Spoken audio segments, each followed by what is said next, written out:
Hello, welcome to Roundabout-A-Story. I'm Allie, and today I'd like to share a story with you called Fish in the Forest, and this is a Russian folk tale. Now this story is all about secrets. Can you keep a secret? Once upon a time there lived a farmer and his wife. Now the farmer's wife could not keep a secret. Anything she was told, by the end of a day the news would be all over the village.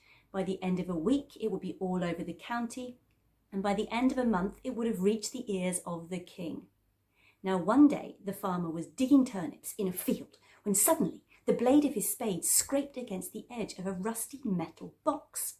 He opened it up, and inside was a great hoard of sparkling gold. The farmer was really excited, but he was also worried because he knew his wife could not keep a secret. And he thought to himself, my wife can't keep a secret.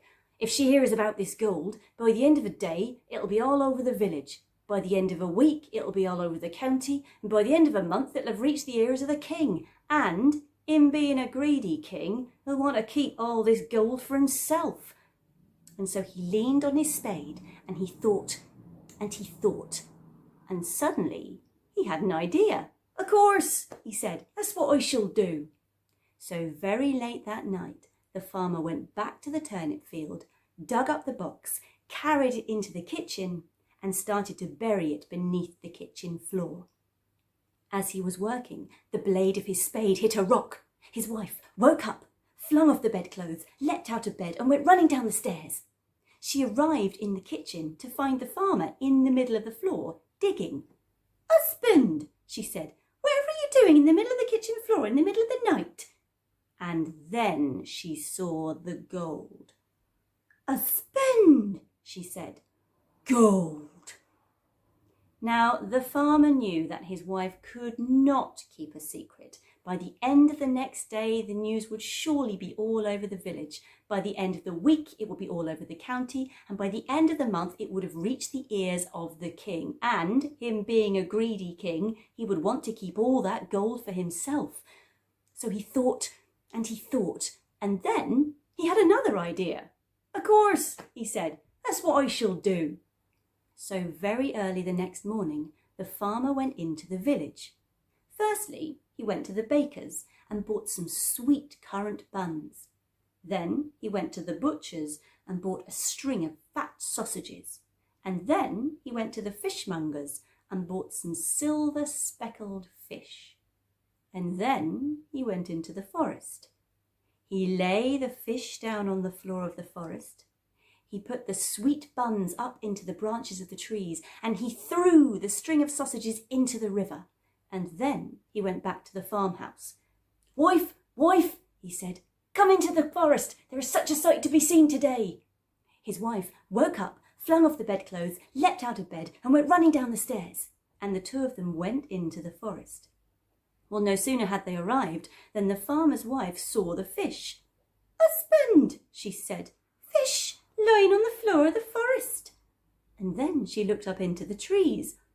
"Husband," she said, "buns." And then she looked into the river. "Woo," she said, "sausages in the river." And then they went back to the farmhouse. Now, sure enough, by the end of that day, the news of the farmer finding the gold was all over the village. By the end of the week, it was all over the county, and by the end of the month, it had reached the ears of the king. And him being a greedy king, he did want to keep all that gold for himself. "Bring me the farmer and his wife," bellowed the king. So the farmer and his wife were brought to the palace before the king.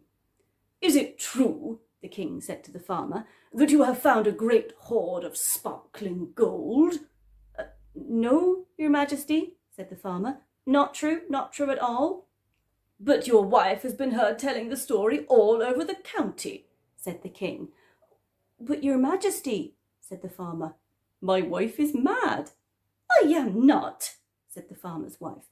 "I remember it, your majesty, very clearly, because it was the day we found the fish on the floor of the forest. There were buns perched in the branches of the trees and sausages swimming in the river." Well, the king looked at the farmer and said, Your wife is quite mad. Go away. I shall never listen to her stories again. And so it was that the farmer got to keep all of that sparkling gold for himself. And as for his wife, she started to keep her secrets to herself. The end.